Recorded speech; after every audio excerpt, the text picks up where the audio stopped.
और मैं देख रहा हूं हमारी बहनें, बेटियां इतनी विशाल संख्या में हमें आशीर्वाद देने आई हैं।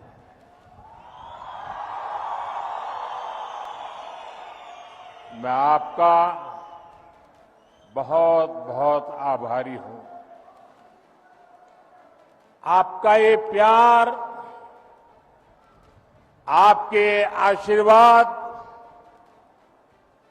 मैं 2 गुनी, 3 गुनी आपके लिए, देश के लिए मेहनत करके चुकाऊंगा।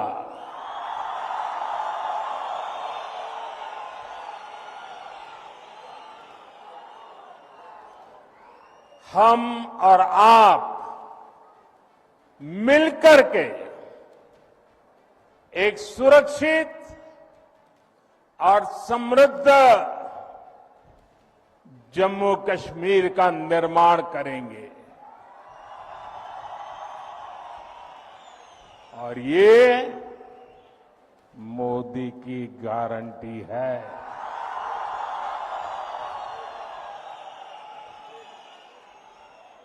साथियों, इस बार जम्मू कश्मीर का चुनाव जम्मू कश्मीर का भाग्य तय करने वाला है। आजादी के बाद से ही हमारा प्यारा जम्मू कश्मीर विदेशी ताकतों के निशाने पर आ गया।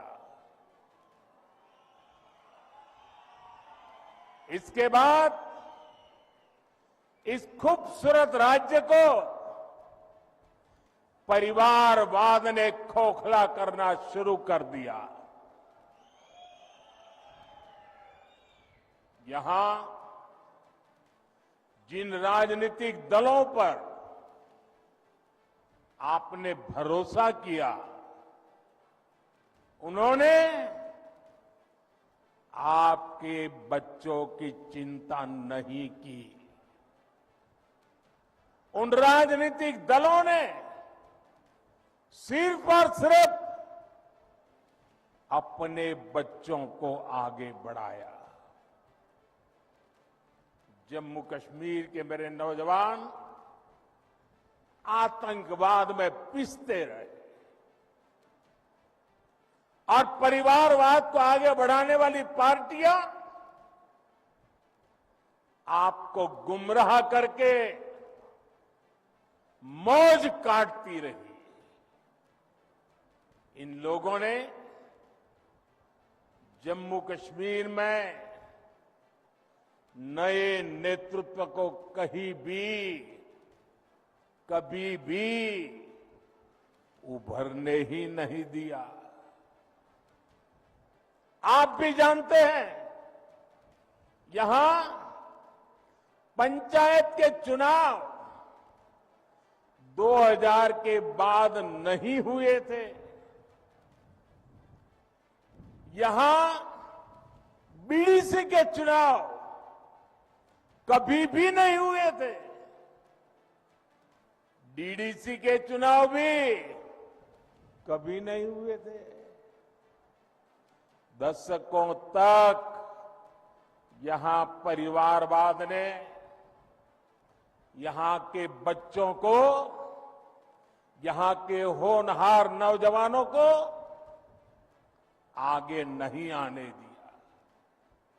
और इसलिए ही 2014 में सरकार में आने के बाद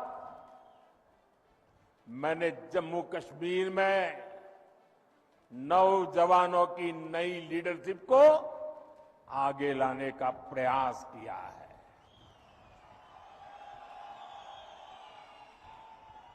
फिर 2018 में यहां पंचायत के चुनाव कराए गए।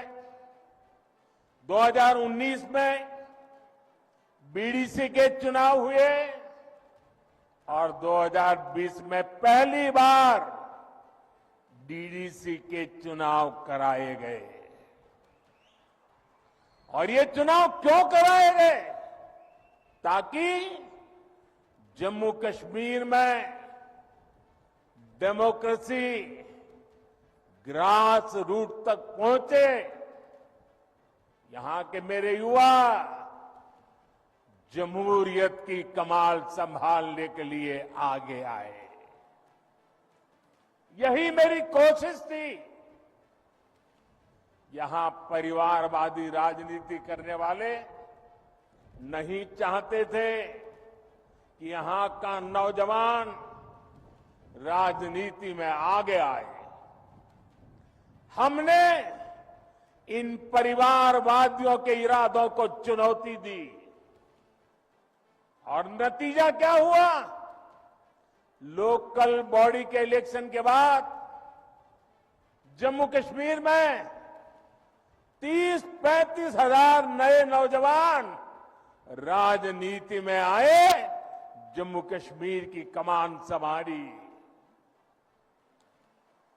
बीते सालों में जम्मू कश्मीर में विकास का नया दौर आया है, तो इसका क्रेडिट इन्हीं नौजवानों का है। मैं आज जम्मू कश्मीर के युवा को, चाहे वो बेटी हो बेटा हो, उनके जोश, उनके जज्बे को सैल्यूट करता हूं।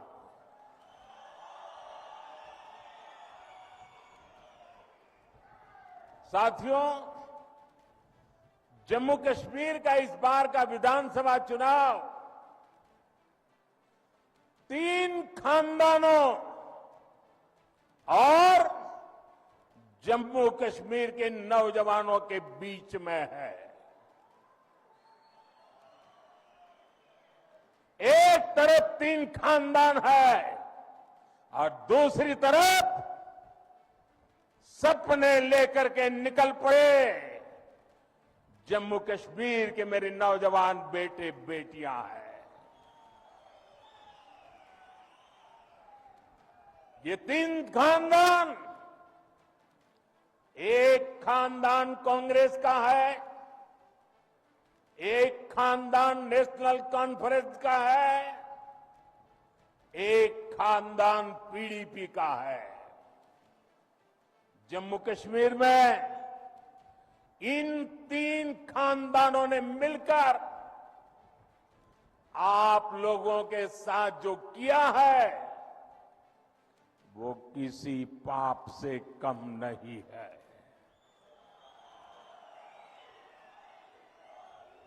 ये तीनों खानदान जम्मू कश्मीर को दशक तक बर्बादी देने के जिम्मेदार है।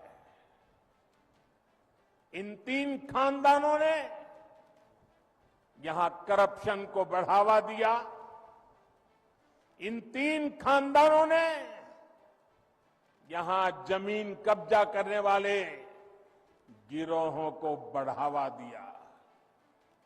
छोटी छोटी सुविधाओं के लिए आप लोगों को तरसाया गया, तड़पाया गया। सरकारी नौकरियों में सिर्फ उन्हीं लोगों को भर्ती किया गया जो इन 3 खानदानों के खास थे।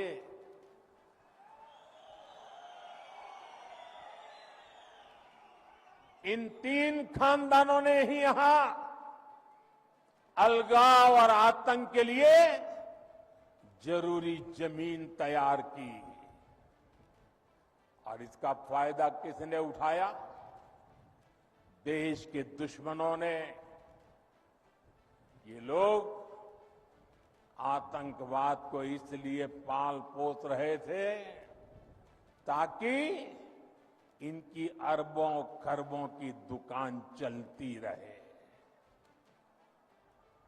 इनके गुनाहों की वजह से हमारे हजारों बच्चों की यहां जान चली गई। ये चंद्रभागा घाटी ये सालों साल चले आतंक के खून खराबे के उस दौर की गवाह रही है। आप याद करिए वो समय जब दिन ढलते ही यहां अघोषित कर्फ्यू लग जाता था, सारी दुकानदारी ठप, सारा कामकाज ठप। हालत ये थी कि तब कांग्रेस सरकार के, केंद्र सरकार के गृह मंत्री तक लाल चौक जाने से डरते थे।